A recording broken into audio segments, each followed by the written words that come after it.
Sun Tzu said, "The art of war is of vital importance to the state. It is a matter of life and death, a road either to safety or to ruin. Hence it is a subject of inquiry which can on no account be neglected. The art of war, then, is governed by five constant factors, to be taken into account in one's deliberations, when seeking to determine the conditions obtaining in the field. These are the moral law, heaven, earth, the commander, method, and discipline. The moral law causes the people to be in complete accord with their ruler, so that they will follow him regardless of their lives, undismayed by any danger. Heaven signifies night and day, cold and heat, times and seasons. Earth comprises distances great and small, danger and security, open ground and narrow passes, the chances of life and death. The commander stands for the virtues of wisdom, sincerity, benevolence, courage, and strictness.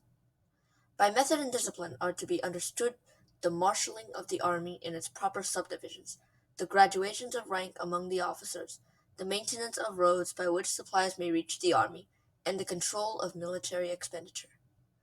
These five heads should be familiar to every general. He who knows them will be victorious. He who knows them not will fail. Therefore, in your deliberations when seeking to determine the military conditions, let them be made the basis of a comparison in this wise. Which of the two sovereigns is imbued with the moral law? Which of the two generals has most ability? With whom lie the advantages derived from heaven and earth? On which side is discipline most rigorously enforced? Which army is stronger? On which side are officers and men more highly trained? In which army is there the greater constancy in both reward and punishment? By means of these seven considerations I can forecast victory or defeat. The general that hearkens to my counsel and acts upon it will conquer. Let such a one be retained in command. The general that hearkens not to my counsel, nor acts upon it, will suffer defeat. Let such a one be dismissed. While heeding the profit of my counsel, avail yourself also of any helpful circumstances over and beyond the ordinary rules. According as circumstances are favorable, one should modify one's plans. All warfare is based on deception. Hence, when able to attack, we must seem unable. When using our forces, we must seem inactive. When we are near, we must make the enemy believe we are far away. When far away, we must make him believe we are near. Hold out baits to entice the enemy. Feign disorder and crush him. If he is secure at all points, be prepared for him. If he is in superior strength, evade him. If your opponent is of choleric temper, seek to irritate him. Pretend to be weak, that he may grow arrogant. If he is taking his ease, give him no rest. If his forces are united, separate them. Attack him when he is unprepared. Appear where you are not expected. These military devices, leading to victory, must not be divulged beforehand. Now the general who wins a battle makes many calculations in his temple ere the battle is fought. The general who loses a battle makes but few calculations beforehand. Thus do many calculations lead to victory, and few calculations to defeat. How much more no calculation at all? It is by attention to this point that I can foresee who is likely to win or lose. Sun Tzu said, "In the operations of war, where there are in the field 1,000 swift chariots, as many heavy chariots, and 100,000 mail-clad soldiers, with provisions enough to carry them 1,000 li. The expenditure at home and at the front, including entertainment of guests, small items such as glue and paint, and sums spent on chariots and armor, will reach the total of 1,000 ounces of silver per day.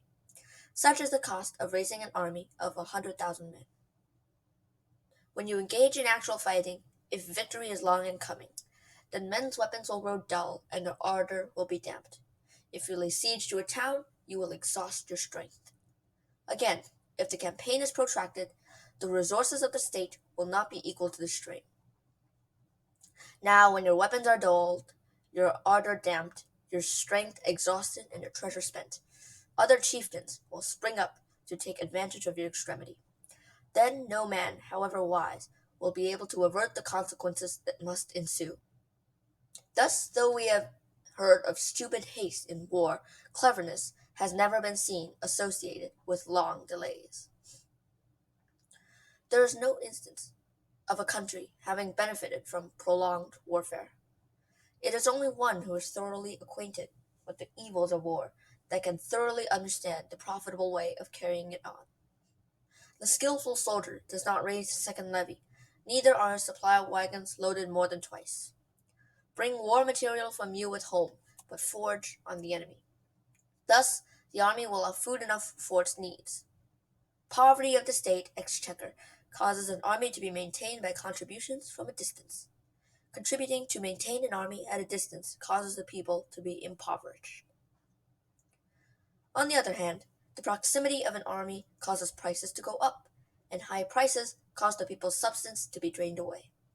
When their substance is drained away, the peasantry will be afflicted by heavy exactions.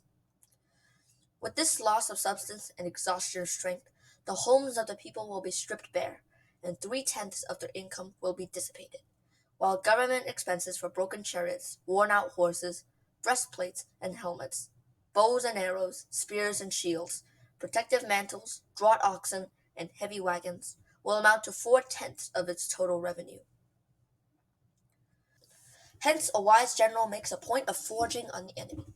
One cartload of the enemy's provisions is equivalent to 20 of one's own, and likewise a single picul of his provender is equivalent to 20 from one's own store. Now, in order to kill the enemy, our men must be roused to anger. That there may be advantage from defeating the enemy, they must have the rewards. Therefore, in chariot fighting, when 10 or more chariots have been taken, those should be rewarded who took it first. Therefore, in chariot fighting, when 10 or more chariots have been taken, those should be rewarded who took the first. Our own flags should be substituted for those of the enemy, and the chariots mingled and used in conjunction with ours. The captured soldiers should be kindly treated and kept. This is called using the conquered foe to augment one's own strength. In war, then, let your great object be victory, not lengthy campaigns. Thus, it may be known that the leader of armies is the arbiter of the people's fate, the man on whom it depends whether the nation shall be in peace or in peril.